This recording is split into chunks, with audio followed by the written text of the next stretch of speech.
Real quickly before we begin, I want to thank this video's sponsor, CarMarshal.com. CarMarshal.com can save you lots of money on buying used or new vehicles, cars, trucks, school buses. If you want to save money, I'll have a link in the description down below. I know I'm going to...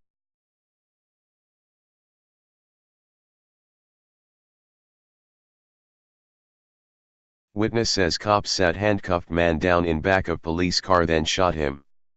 After police shot an unarmed man, a witness has come forward with photos and details claiming that the man was handcuffed and sitting in the back of the cruiser when the officer shot him for no reason.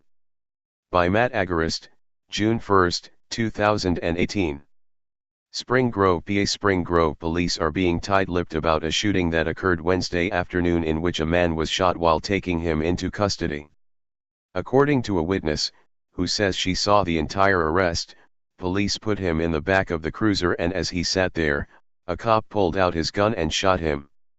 Amanda Cozio took photos during the arrest as well, which document her claims. He didn't even warn him, the 25-year-old woman said. He pulled his gun out and shot. No warning, nothing. The guy didn't do anything. He was sitting there. For him to be handcuffed and sitting down, why?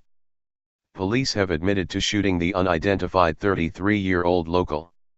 However, when asked if he was in handcuffs at the time of the shooting, they chose to remain silent.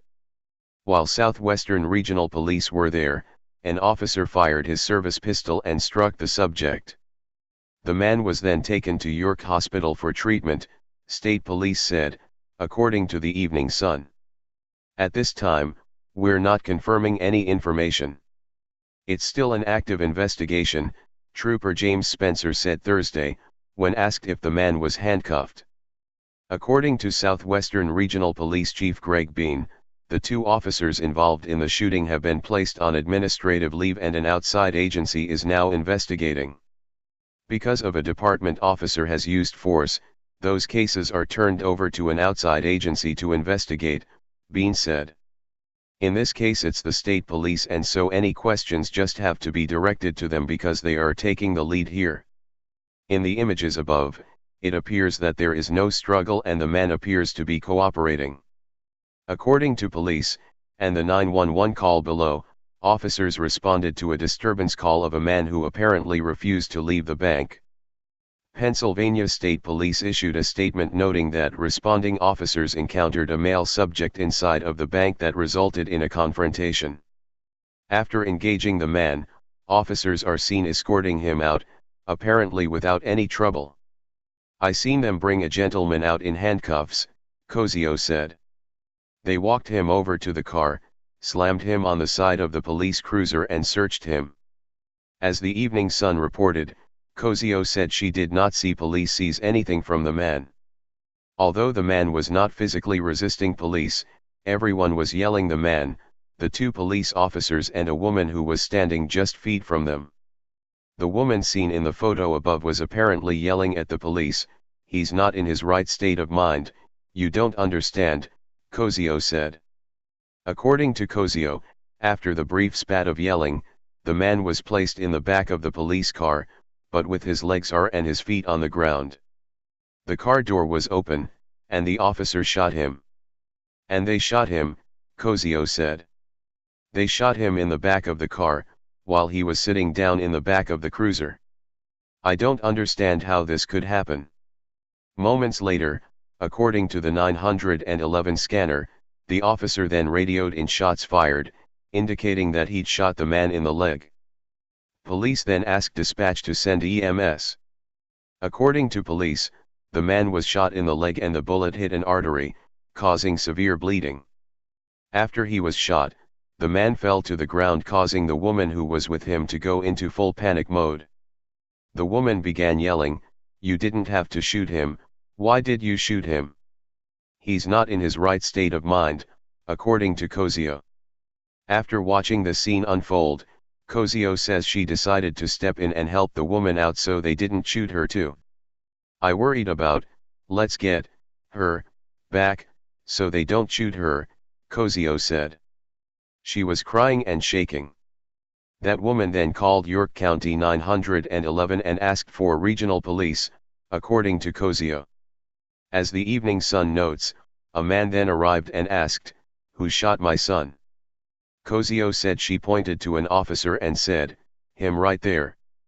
The man then approached the officer and asked him, "Why did you shoot my son in handcuffs?" But the officer did not say anything, she said. The man was taken to a nearby hospital where he is in stable condition according to police. His charges, or what he did to get arrested, remain a mystery. Whatever he did inside the bank wasn't right, but he didn't deserve this, Kozio said. While we are not jumping to conclusions about all the facts to this story, it does make one wonder if some of these other instances of handcuffed individuals shooting themselves in the head while handcuffed in the back of the police car are true. As TFTP reported in 2014, Victor White 3, 22, reportedly committed suicide, while in handcuffs, in the back of a police vehicle, by shooting himself in the head. You can't make me understand how my son took his left hand, when he was handcuffed behind the back, and shot himself. I don't believe a thing they're saying at this point, Reverend Victor White 2, the deceased's father, said at the time.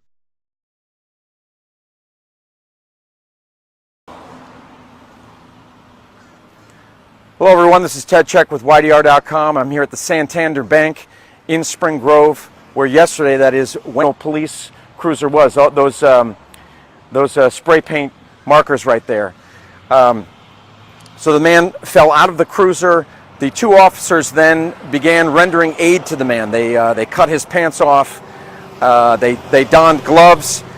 They began rendering aid to him until an ambulance arrived to take him to York Hospital, and we understand he is in stable condition, according to state police.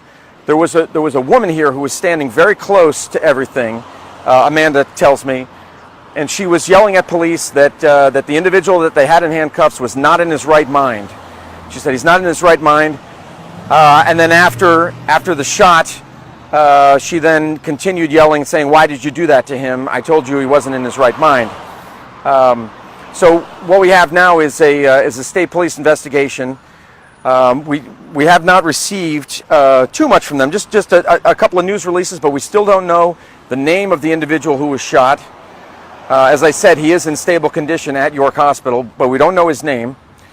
We also don't know the name of the Southwestern Regional Police Officer who state police and the witness say shot the man. We don't know that either.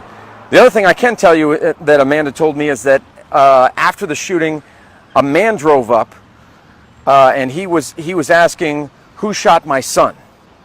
And then when Amanda pointed to one of the police officers, he then to the man. He did not say a word.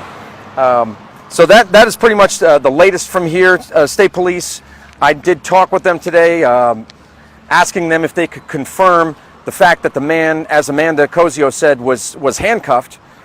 And state police would not tell me that. They said the investigation is ongoing, so they're not going to confirm or deny something like that. They did not want to comment on that part.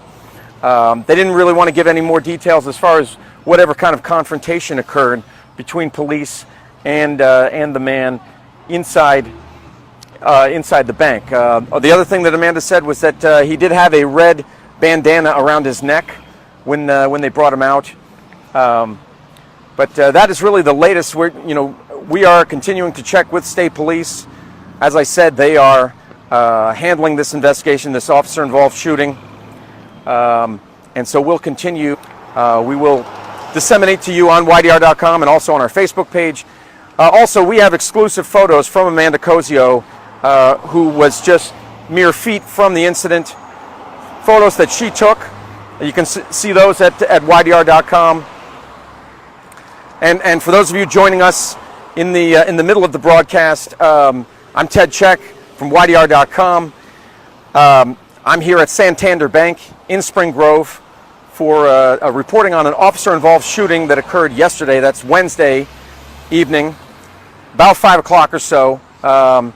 Amanda said, actually it was a little bit after, Amanda Kozio said she was here about 5:10, and that's when she came here, the officers' vehicles were here, and then it was shortly thereafter that she saw the two officers emerge from the bank with the man in handcuffs. And as I said, she told me that they sat him down in the car, in the back of the police cruiser. She said that she did not see any physical resistance from the man. She said there was a lot of yelling going on. The man was yelling, the police were yelling, and the woman who was very close to all of this was also yelling. But Amanda tells me she did not see any physical resistance from the man who was handcuffed. He was then placed in the back of the car. He was sitting in the back of the car with his legs out, and then that is when one of the two Southwestern officers pulled his weapon and shot the man once in the leg. We also have audio of some of the transmissions that were going back and forth after the man was shot, between 911 and police, between 911 and EMS. So if you go to ydr.com, you can hear that audio. We have put it in a video, so you can hear it there. And as I said, state police are continuing to investigate, and we will continue to follow this. So for all the latest on this officer-involved shooting in Spring Grove, you can go to ydr.com. I'm going to sign off from here. This is Ted Check saying have a safe day. Spring Grove Borough, Santander Bank, 39 West Hanover Street.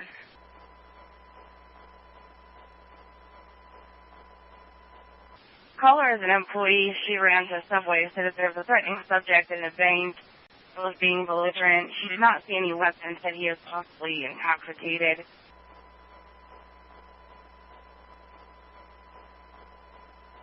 You're 2214 units, okay?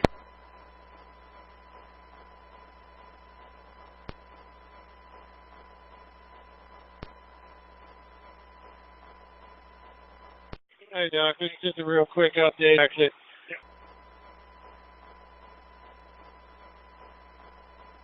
Except we're going to require security. He's potentially under the influence and very, very unruly.